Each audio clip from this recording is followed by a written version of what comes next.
来，不能他弄嘞，不不跟你喝着来。 ত্রিপুরায় ADC vote মিটলেও রণক্ষেত্র একাধিক জেলা।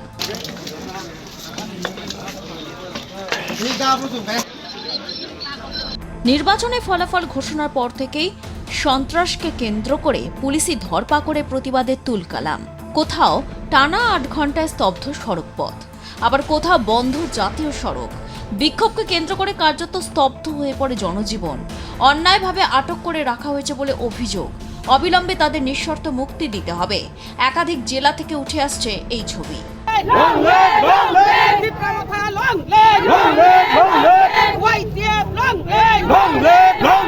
এ ছবি বাংলার নয়, এ ছবি ত্রিপুরার। ভোট মিটেছে সেখানে। বিপুল ভোট পেয়ে জয় পেয়েছে তিপ্রামথা। ত্রিপুরা উপজাতি এলাকা স্বশাসিত জেলা পরিষদ তথা এডিসি নির্বাচনের ফলাফল ঘোষণার পর থেকেই উত্তপ্ত ত্রিপুরার একাধিক জেলা। খোয়াই জেলায় দিকে দিকে উঠে এলো এই ছবি। খোয়াই আগরতলা ও খোয়াই কমলপুর সড়ক অবরোধ করে বিক্ষোভ।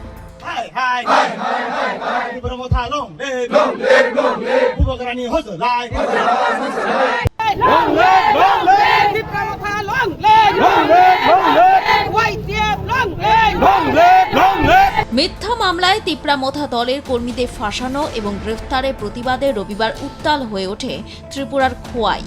দলের নেতা কর্মী ও সমর্থকদের এই বিক্ষোভকে কেন্দ্র করে কার্যত স্তব্ধ হয়ে পড়ে জনজীবন। খোয়াইয়ের বেহালাবাড়ি এবং বাইজালবাড়ি এলাকায় খোয়াই আগরতলা এবং খোয়াই কমলপুর সড়ক অবরোধ করে বিক্ষোভে সামিল হন তিপ্রামথা দলের কর্মী সমর্থকরা। কর্মসূচিতে উপস্থিত ছিলেন তিপ্রামথা দলের প্রবীণ নেতা তথা বিধায়ক রঞ্জিত দেববর্মা সহ দলের অন্যান্য নেতা কর্মী সমর্থকরা। কিন্তু আমাদের যারা আমরা কেস করেছি, আমাদের তিপ্রামথার উপর যতজন এই পর্যন্ত অ্যাটাক হয়েছে তাদেরকে কাউকে এই পর্যন্ত অ্যারেস্ট করা হয়নি। তা পুলিশ প্রশাসন সম্পূর্ণ এখানে নিরপেক্ষ না থেকে পক্ষপাতিত্ব করছে।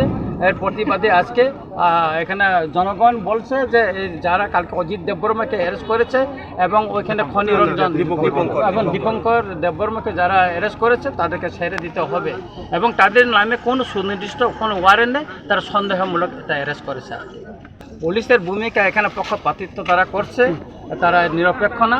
সুতরাং পুলিশ, আমরা চাই পুলিশ নিরপেক্ষভাবে কাজ করুক, যেন তারা এটা না করে, এটা আমরা চাই নিরপেক্ষভাবে। এবং এলাকায় যাতে শান্তি সম্প্রীতি বজায় থাকে সেই ব্যবস্থা প্রশাসনের দায়িত্ব, সেটা তারা যেন মেনটেন করে, সেটা আমরা চাচ্ছি।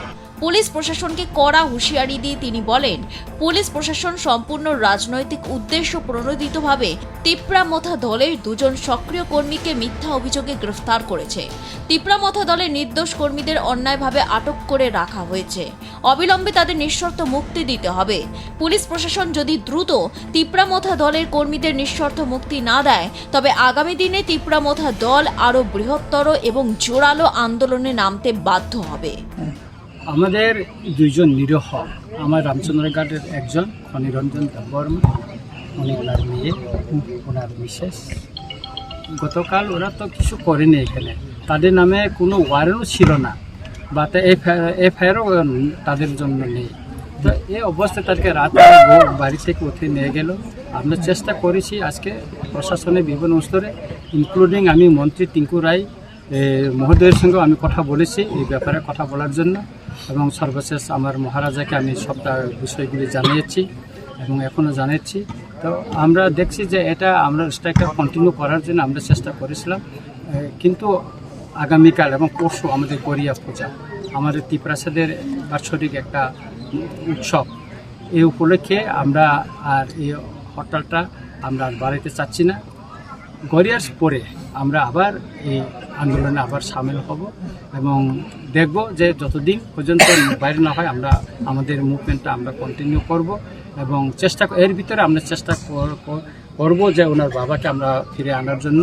আরেকজন সন্দীপ দেববর্মা, যেটা আশ্রামবাড়ি হালাহালি কেন্দ্র থেকে ওনাকে হয়ে ওনার ব্যাপারটাও আমরা আজকে কোর্টে আমরা ফাইট করেছি, আমাদের উকিল আমরা নিয়োগ করেছি। আমাদের তরফ থেকে যা কিছু করণীয় অফিসিয়ালি আমরা সবটা করেছি। আশা করছি আমরা খুব শীঘ্রই তাদেরকে ঘরে ফিরে আনতে পারবো এবং আগামীকাল জেলে আমাদের লোক যাবে ওনাদের সঙ্গে দেখা করার জন্য এবং পরিবার এবং তার মেয়েকেও আমরা জেলে নিয়ে যাব। কয়জন এমনি গ্রেপ্তার করা হয়েছে? দুজন গ্রেপ্তার হয়েছে, একজন সন্দীপ দেববর্মা, উনি আশ্রামবাড়ি বিধানসভা কেন্দ্র থেকে, আর একজন খনিরঞ্জন দেববর্মা রামচন্দ্রঘাট বিধানসভা কেন্দ্র থেকে। কয়টা নাগাদ করা হয়েছে? কালকে রাত্রে ওইখানে 11টার সময় এখানে সেম টাইমে ওরা গ্রেপ্তার করেছে। কিন্তু এটা খুব অন্যায় হয়েছে যে তাদের বিরুদ্ধে এফআইআর নাই, তাদের ওয়ারেন্ট কোনো ইস্যু নেই, তাদেরকে উঠিয়ে গিয়েছে এখান থেকে। এটা খুব অন্যায়। অথচ আমাদের তরফ থেকে আমাদের সম্মানিত ক্যান্ডিডেটও কয়েকটা অভিযোগ করেছেন যে এখানে যে বিজেপির তরফ থেকে যে হামলা, এই বিষয়ে তারা নীরব হয়ে আছে, কাউকে গ্রেপ্তার করেনি। শুধু আমাদেরকে বাছাই করে শুধু আমাদের তীব্রামথার কর্মীদের ওরা গ্রেপ্তার করার চেষ্টা করছে, এই আর কি। এদিকে দীর্ঘক্ষণ এই গুরুত্বপূর্ণ সড়ক দুটি অবরুদ্ধ থাকায় চরম ভোগান্তির শিকার হন সাধারণ মানুষ। সড়কে দুপাশে আটকে পড়ে পণ্যবাহী ট্রাক থেকে শুরু করে যাত্রীবাহী অসংখ্য ছোট বড় গাড়ি। দূরপাল্লা যাত্রীদের দীর্ঘক্ষণ দাঁড়িয়ে থাকতে হয়। খবর পেয়ে এলাকার বিশাল পুলিশ বাহিনী ও ত্রিপুরা স্টেট রাইফেলসের জওয়ান মোতায়েন করা হয়। অবরোধ তুলতে যথেষ্ট বেগ পেতে হয় প্রশাসনকে। পরিস্থিতি নিয়ন্ত্রণে আনতে এলাকায় মোতায়েন বিশেষ বাহিনী। ইতিপূর্বেই মন্ত্রী টিঙ্কু রায়ের সঙ্গে কথা বলেন তিপ্রামথা দলের প্রবীণ নেতা তথা বিধায়ক রঞ্জিত দেববর্মা। সোমবার ত্রিপুরার জনজাতি মানুষদের পবিত্র গড়িয়া উৎসবের মাহাত্ম্য এবং সাধারণ মানুষের চরম দুর্ভোগের কথা বিবেচনা করে আপাতত এই অবরোধ প্রত্যাহার করে নেওয়া হয়, জনজীবন স্বাভাবিক করা হয়। তবে পুলিশ অবিলম্বে নির্দোষ তিপ্রামথা দলের কর্মীদের মুক্তি না দিলে আগামী দিনে আন্দোলনের ঝাঁজ আরও বাড়ানো হবে বলে হুঁশিয়ারি দেন রঞ্জিত দেববর্মা। ব্যুরো রিপোর্ট, আর প্লাস নিউজ।